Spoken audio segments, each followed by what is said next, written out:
Bienvenidos a Acho, ¿qué dices? Muy buenos días a todos. Antes de entrar al tema de hoy, un favor rápido. Suscribíos al canal si queréis más historias como esta. Venga, pues vamos allá. Empecemos con el tema de hoy. Hoy vamos a meternos de lleno en una crónica fascinante, un relato de época que nos lleva a la costa de Cartagena a finales del siglo XVI. Una época increíblemente convulsa. Totalmente. Y nuestra idea es desgranar este texto, entender qué pasó, pero sobre todo, qué nos dice sobre el valor y la vida en una frontera que estaba literalmente al rojo vivo. Exacto. El documento nos sitúa en mayo de 1590.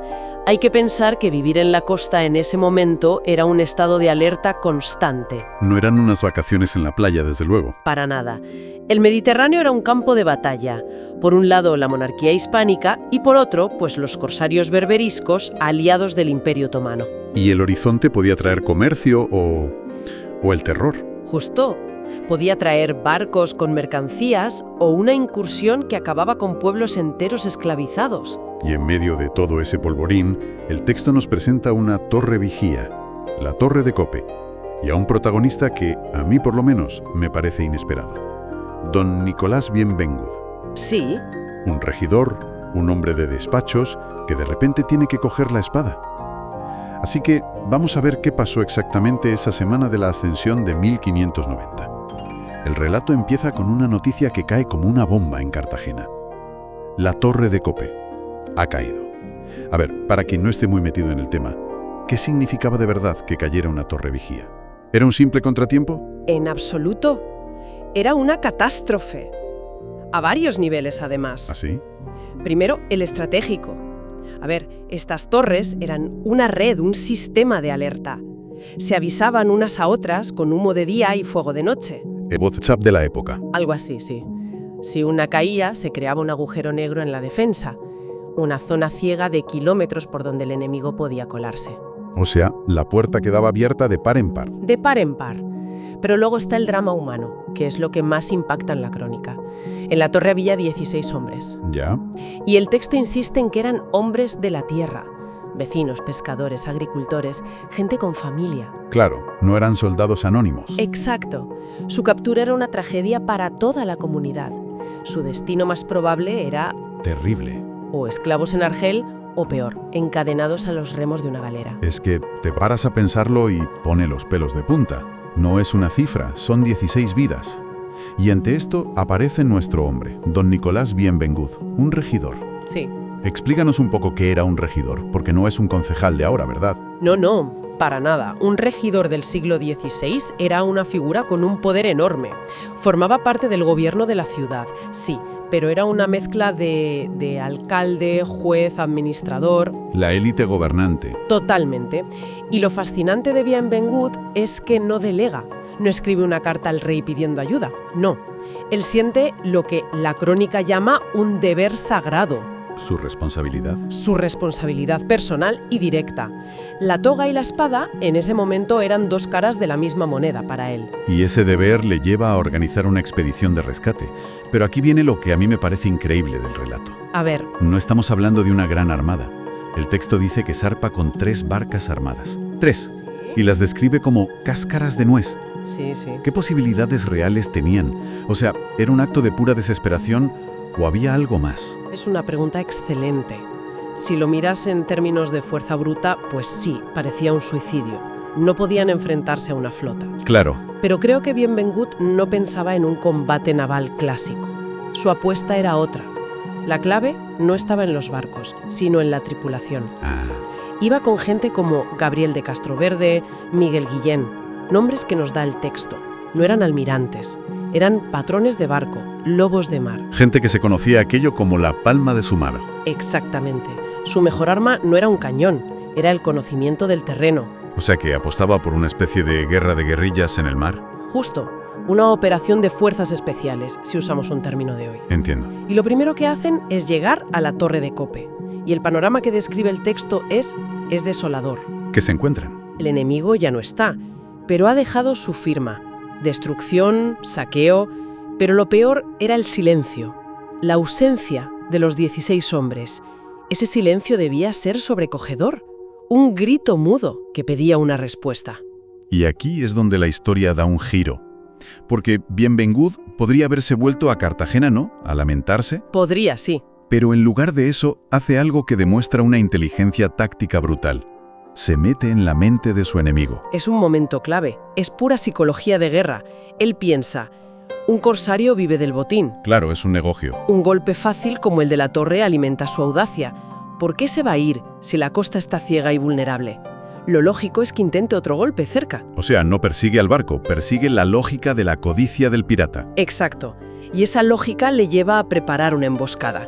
Elige un lugar que la crónica nombra, la Cala del Fraile. ¿Y por qué ahí? Tenía algo especial. Era el lugar perfecto. Una cala pequeña, recogida, ideal para esconder 3 barcas pequeñas sin ser vistas desde el mar.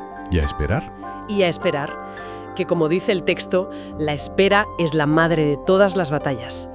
Imagina la tensión de esos hombres, en silencio, en las barcas, solo con el sonido del agua. Uf. Con los ojos fijos en el horizonte. Y la paciencia, al final, da sus frutos. El relato lo cuenta de una forma casi de película. Con la luz de la luna ven aparecer el perfil de una nave. Una galeota berberisca de 23 bancos. Suena muy específico. ¿Qué nos dice ese detalle? Nos lo dice todo. Una galeota era el arma definitiva para el corso. Un buque largo, bajo y muy rápido. Y lo de 23 bancos es crucial. ¿Por qué? Significa 23 pares de remos. 46 remeros como mínimo, que le daban una velocidad endiablada, incluso sin viento. Era un depredador. Y las barcas de Bienvengut, a su lado, eran... Tortugas. Una inferioridad manifiesta, sí. Y encima, la luna que les permite ver también puede delatarlos. Situación límite. Correcto. Y por eso toman otra decisión brillante, de una sangre fría increíble. ¿Cuál? En lugar de atacar a la desesperada, deciden esperar más. Esperan a que la luna empiece a ocultarse tras los montes. Buscan la oscuridad total. Saben que es su única oportunidad, la sorpresa absoluta, un golpe en el que el coraje anule la superioridad técnica del enemigo. Y llega el momento. El relato lo narra con una tensión increíble. A una señal de Bienvengut, las 3 barcas se lanzan como exhalaciones. El abordaje es inmediato, salvaje. De hecho, el texto llega a describir la cubierta de la galeota como un patíbulo. Vaya imagen. Un lugar de ejecución. Es que debió serlo. La sorpresa fue total. Los berberiscos, que se sentían seguros, de repente se ven con la cubierta llena de hombres gritando con espadas. Y con una furia contenida, me imagino. Claro, no luchaban por un sueldo, luchaban por vengar a sus vecinos, por defender sus casas. Había algo personal en ese asalto. La lucha debió ser un caos absoluto. A oscuras, en un barco abarrotado. El texto dice que se mata a mucha gente, ¿no? Sí, es un combate a vida o muerte. Y sin embargo, parece que con las primeras luces del alba, el capitán corsario consigue organizar la retirada. Se les escapa. Se les escapa. La galeota estaba hecha para huir. Consigue zafarse y poner proa a mar abierto. La crónica lo llama fuga vergonzosa. Y lo es, pero es una fuga. Y aquí es donde uno pensaría, bueno, pues sabor agridulce. Han luchado como leones, pero el pez gordo se ha ido. Parece una victoria a medias, sí. Pero entonces, el relato nos da un giro final. ¿Ah, sí? Un giro fantástico. En su huida desesperada, los piratas tienen que tomar una decisión. Llevaban a remolque un botín que les frenaba. ¿Qué era? Un bergantín cristiano que habían capturado antes. Y para ganar velocidad y escapar, no les queda más remedio que abandonarlo. Un momento, un bergantín era un barco importante. Era un buque mercante mediano, de 2 mástiles. No era un barco de guerra, pero era clave para el comercio. Y lo más importante es que no venía vacío. Ah, ¿no? Estaba cargado hasta los topes de mercancías. Y esto, claro, transforma por completo el resultado. Ya veo. Es cierto, y es la gran tragedia, que no recuperan a los 16 cautivos. Pero rescatan otro barco, liberan a su tripulación y recuperan una carga valiosísima. Claro, el resultado neto para el pirata es desastroso. Desastroso. No solo no ha ganado nada, sino que ha perdido hombres y el botín que ya tenía. Y me imagino el regreso a Cartagena. Una mezcla de emociones, ¿no? Sin duda. Por un lado, la euforia de la victoria. Vuelven remolcando un barco con un botín. Es una demostración de fuerza. Pero por otro. Por otro, la sombra permanente de la tristeza por esos 16 hombres que no han podido rescatar. Es la cruda realidad de la guerra. ¿Y don Nicolás Bienvengut? ¿Cómo queda su figura? Vuelve como un héroe, supongo. Vuelve como algo más que un héroe. Vuelve como el brazo armado de la ciudad. Su gesta lanza un mensaje muy claro. Cartagena no es una presa fácil. Si atacas, habrá una respuesta. Y será contundente. Al final, releyendo este relato, la historia de la Torre de Cope no es una de victoria total, de esas con final feliz de película. No, no lo es. Pero sí es una crónica de una valentía y una inteligencia estratégica inmensas. Es una de esas cosicas de nuestra historia, como la define el propio cronista, que conforman el alma de un lugar. Totalmente de acuerdo. Y nos recuerda que la gran historia, la que se escribe con mayúsculas, se construye a base de estas crónicas locales. Claro. La resistencia de un pueblo no se mide solo en grandes batallas como Lepanto, se mide también en la determinación de gente como Bienvengut y sus hombres que una noche de mayo se negaron a ser víctimas. Y con 3 cáscaras de nuez decidieron ser protagonistas. Exacto. Y esto nos lleva a una última reflexión, algo para dejar en el aire. Cada torre, cada rincón de nuestra costa, tiene una historia de sacrificio.